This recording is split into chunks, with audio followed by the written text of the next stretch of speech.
Welcome to another edition of Dizzarian Plays MMOs. Today I am back in the final days of Asheron's Call. This great game's ending at the end of the month, so I've only got like 12 more days left. So I'm back inside. I'm on a level, let's see what I'm on. I'm on a level 52 archer. So he's got... As you can see, we haven't talked much about the skills. We did in the original video how you can specialize things and it makes you stronger in them. This character is very heavy into melee defense, missile defense, and missile weapons. So anything that hits him physically is going to be blocked pretty heavily. There is a magic defense as well, which I don't think I have yet on this character. Maybe I do. Yeah, I do right there. Which also helps. So if I get hit by a spell, it's possible I could resist that. I've taken fletching so that I can craft my own arrows, which is a thing in Asheron's Call. So you can see here I've got bundles of arrows and different concoctions I can put on them so that I can do... like here is greater arrows, which do greater damage. And then I've applied some acid elixir onto it, concentrated acid oil. And then you combine that with some arrow shafts and you'll get the arrows. So you can see right now it looks like I've got some greater lightning arrows equipped, but you could do just regular ones here, and we could do fire ones. In fact, I think for what we're going to go into right now, fire might be good. So I'm going to go ahead and create some fire arrows. I'm going to pop that together. It created that. So it created these greater fire arrow heads. So we double click that and click the arrow shaft, and we should have some... I failed to make the great arrows. So that was a skill check that I failed at, and I lost that bundle, it looks like. That's unfortunate. Let's try this again. I make a big bundle of greater fire arrows. So I'm going to equip those right now, and you can see whenever that I've actually got fire arrows for me, So this is a singularity bow? No, an assault bow that I had gotten early on whenever I originally did this. In fact, I think I did this with Season 2 of Asheron's Call that I did way back a year or so ago. So that's available. So I'm here outside of Eastam, and I'm going to go ahead and go into the Eastam Sewer, which is a quest that's very good around my level that I'm at right now. And so here we have the very iconic portal space that we are zoning into the dungeon. And as we come in, so you can see I've got the entrance right there, and I don't remember this. I do have a plugin enabled that'll allow me to actually see the layout of the map. A lot of the maps look like this, where there are multiple layers to them, and they get very deep, very complex. You can see it's very easy to lose your way inside of here. So we're going to go down into here. And honestly, I don't know exactly where I'm going. It looks like, yes, this metal round shield is where I need to go. So I just need to keep going downwards, and I think I'll do all right. Let me take a look at this by myself to kind of memorize where I'm going. Okay, so it looks like I go from here, and then it's going to come up here, and I'm going to have to go around and down. I need to go back into here to get the gold key, and then come back through here. And to this, it's going to be a while. I'm probably not going to get through that in this video. We'll just kind of see on how we do on time. Oh, and we have Shreths here. So this part of the reason I wanted to do this was the types of monsters that are in this dungeon.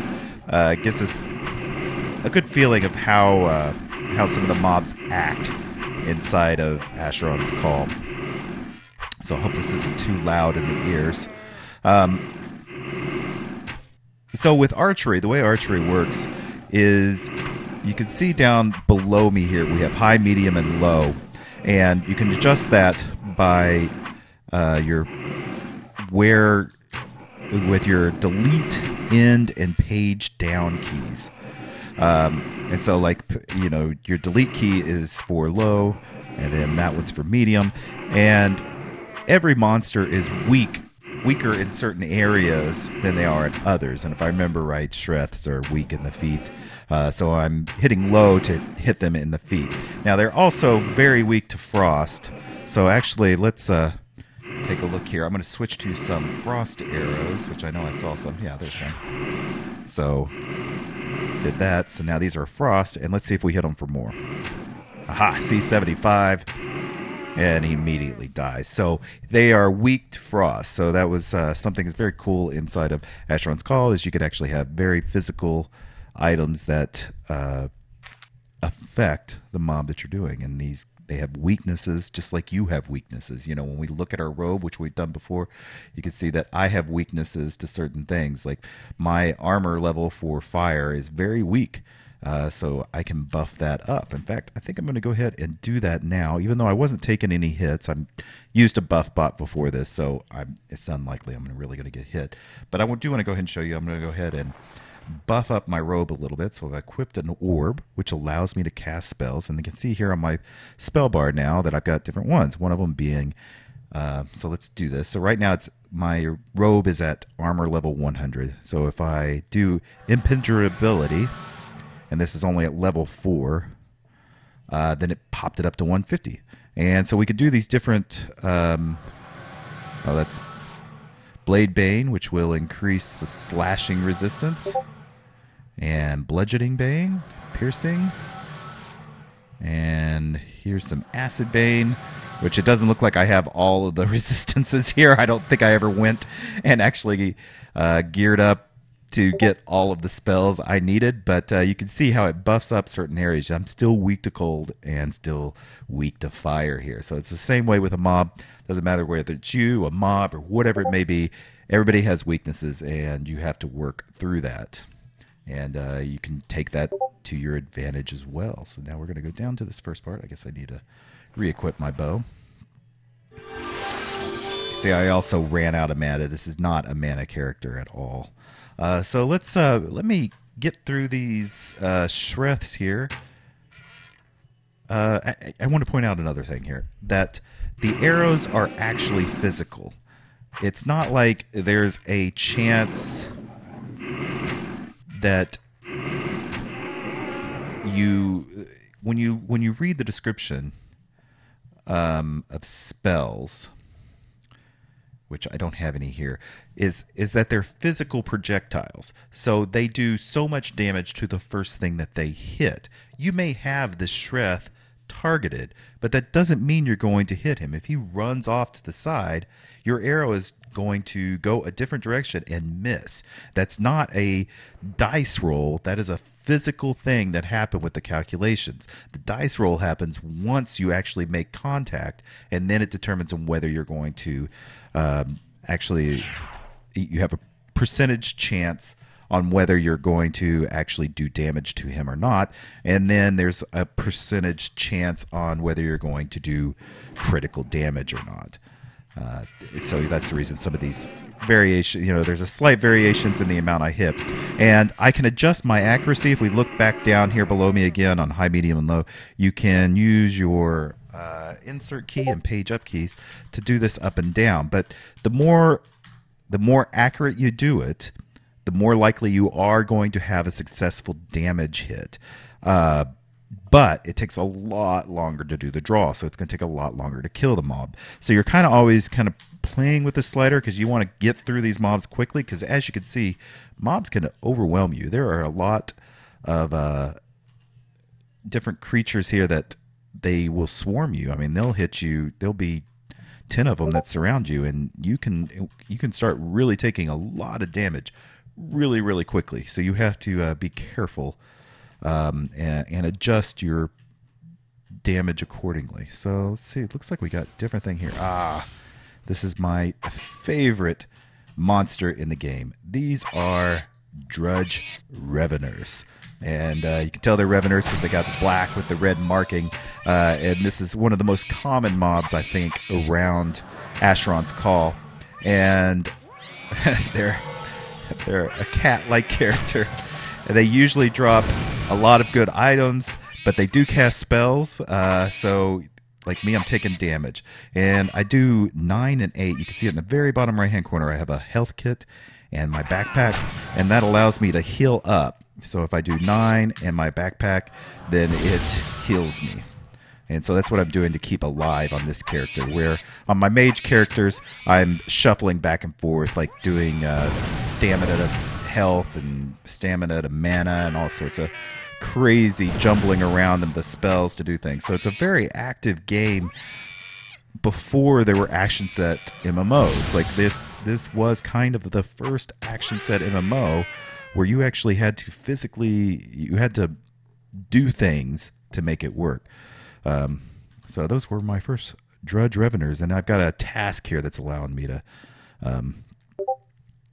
open if I kill 50 of these guys, and I did this before, then I'll get a whole bunch of experience points as well. All right, so let me get a little further in. Let's see what we can find. Oh, we can see right here in the room, somebody else has been here. Here's the corpse of Sanuk. I don't know who that is. I can't loot his corpse. You used to be able to loot their corpse, or you could ask permission to loot their corpse as well, because whenever you die, you lose some of your most expensive items that you have on you. So there is a thing here where you do want to kind of manage what your death items are, and that's what we call them, death items, or DIs. So you'll carry around a very expensive item, and it depends on your level. So like if you're much higher level, you're going to drop 5 or 6 things, right? You're going to drop 5 or 6 items, and they're going to be your most expensive items. So everybody carries around death items, so that those are the items that drop on your corpse when you die. And I'm sure I'm going...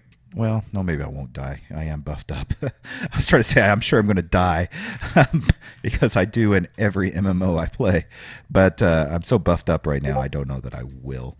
So I'm going to just see what happens. So I'll be back. Okay, so it looks like I've made it down to the Golden Key. I'm up in this upper room. I did have to pull up the map. I got lost again. It's so easy to get turned around in these dungeons. So you can see how he's casting spells. That means you can also dodge them, and you might have seen it earlier because it's kind of instinct. You can kind of move around, and let's see if I can dodge it. So yeah, I tried to... He still hit me, but you can sometimes dodge them, especially if they're a long ways away. You can avoid their spells.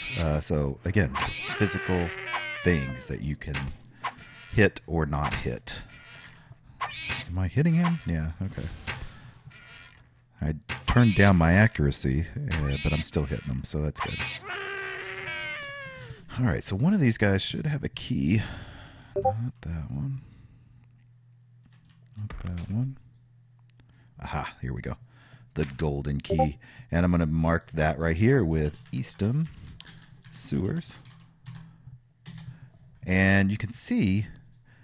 this actually will always stay with it. So if you give an item, even if it's just like a random, let's see, this is like a fire Kanath essence. If you inscribe this with something, Dizz's essences, you can give that to somebody else, and it will forever be marked with your name. No matter who you give it to, or who they give it to, whatever it may be, they will always have that inscription. So I always thought that was a really cool thing. It was a good way to have memento pieces in the game. I thought it was a really cool addition. I don't know of anybody that does that currently, which is unfortunate. Okay, so I'm going to go deeper and see what I can find. All right, so I got out of that dungeon because you need the lockpicking, go down further, and I don't have lockpicking skill. Instead, I went to Asheron's Island, which I've never been here. It used to not be accessible at all, but they put a portal where you can get to here, and it looks like, I don't know if I can go in here or not. It's got this guardian here who's 750, so he would smite me with all force if he was aggressive, which I don't know that he is or not. Look at that. That is pretty cool. But we got Asheron himself right there. How appropriate is that? Let's talk to him and see what he says. I'm sorry, the mission I have at present requires one capable of bearing illuminance of this world. Without the capacity, this path would be far too dangerous for you. Well, yes, I'm quite lowly. So, that's pretty cool. I didn't know you could actually come up here and see Asheron, that he was actually in the game right now. So that's pretty neat. I'm going to go ahead and wrap this episode up. I just wanted to kind of give you a rundown of archery, and wanted to go into a dungeon, just show you how kind of mobs swarm you and how they all work and everything else. So I hope you enjoyed this. If you did, make sure you hit that like button. Go ahead and leave any comments you may have about Asheron's Call, a great game. And I know a lot of us are very upset that it's going away. That's just really unfortunate. But if you love MMOs the way I love MMOs, then this is the channel for you. Just hit that subscribe button. You get notifications whenever I put out a video. And I try to put out a video every day of the week. So if you're subscribed, you get a lot of content here. So, till next time. Bye.